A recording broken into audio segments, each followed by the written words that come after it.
हमले को लेकर के संयुक्त राष्ट्र महासभा का विशेष सत्र बुलाया गया है। ये बैठक आज रात को होगी, जिसमें जंग के युद्ध के हालात पर चर्चा की जाएगी और इसे रोकने के लिए खास तौर पर रणनीति बनाई जाएगी और इसी को लेकर के मंथन भी किया जाएगा। ये बड़ी खबर आपको बता रहे हैं। यूक्रेन में जारी जंग के बीच कल रात संयुक्त राष्ट्र सुरक्षा परिषद की बैठक हुई, जिसमें महासभा का विशेष सत्र बुलाने के प्रस्ताव पर वोटिंग कराई गई, जिसमें 11 देशों ने बैठक बुलाने के प्रस्ताव का समर्थन किया, जबकि रूस ने इसका विरोध किया है। भारत, चीन और यूएई वोटिंग में शामिल नहीं हुए।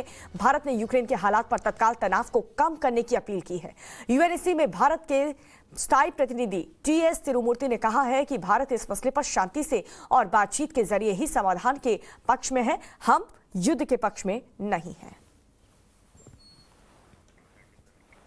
तो ये बड़ी खबर आपको बता रहे हैं। युद्ध पर यूएनजीए की आपात बैठक होगी। प्रस्ताव के पक्ष में अब तक 11 वोट डल चुके हैं। रूस हालांकि इसके पक्ष में नहीं है। रूस ने बैठक बुलाने का खास तौर पर विरोध किया है, क्योंकि रूस ये नहीं चाहता कि इस युद्ध पर विराम लगे। और कुछ ग्राफिक्स के जरिए आपको बताते हैं यूएनजीए मीटिंग पर मुहर किसने किसने लगाई है और वोट किसने किसने नहीं किया, ये आपको बता रहे। सबसे पहला समर्थन फ्रांस का और खिलाफ रूस है।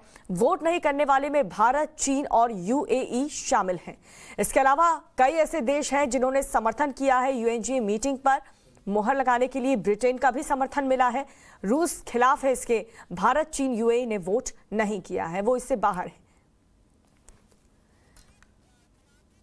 तो फ्रांस, ब्रिटेन, अमेरिका, ये तमाम वो देश जिन्होंने समर्थन किया यूएनजीए मीटिंग का, जिस पर यूक्रेन पर युद्ध पर यूएनजीए फैसला लेगा। आगे की रणनीति बनाई जाएगी। शांति का फॉर्मूला रूस आखिरकार क्यों नहीं अपना रहा, कब ये घमासान खत्म होगा, इन सब को लेकर के चर्चा की जाएगी। यूएनजीए मीटिंग पर समर्थन में ब्राजील भी सामने आया है। हालांकि भारत, चीन, यूएई इसमें शामिल नहीं हुआ। गैबॉन ने भी समर्थन दिया है। रूस इसकी खिलाफत कर रहा है।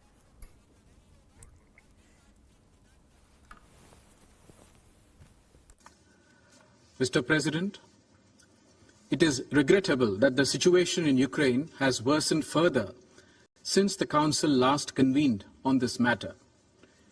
We reiterate our call for immediate cessation of violence and an end to all hostilities.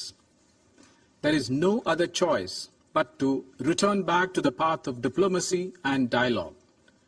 Our Prime Minister has advocated this strongly in his recent conversations with the leadership of the Russian Federation and Ukraine. In this regard, we welcome today's announcement by both sides to hold talks at the Belarus border. The global order is anchored on international law, UN Charter, and respect for territorial integrity and sovereignty of all states. We are all agreed on these principles. We continue to be deeply concerned about the safety and security of Indian nationals, including a large number of Indian students who are still stranded in Ukraine. Our evacuation efforts have been adversely impacted by the complex and uncertain situation at the border crossings. It is important to maintain an uninterrupted and predictable movement of people. It is an urgent humanitarian necessity that must be immediately addressed. Taking into consideration the totality of circumstances, we decided to abstain. तो देखिए, रूस और Ukraine के बीच जो युद्ध चल रहा है उसको लेकर के यूएनजीए की बैठक, कई ऐसे देश हैं जिन्होंने समर्थन किया इस मीटिंग का कि हाँ, ऐसी मीटिंग होनी चाहिए जिस पर शांति को लेकर के बातचीत हो और आगे क्या कुछ होने वाला है उसको लेकर के रणनीति बनाई जाए।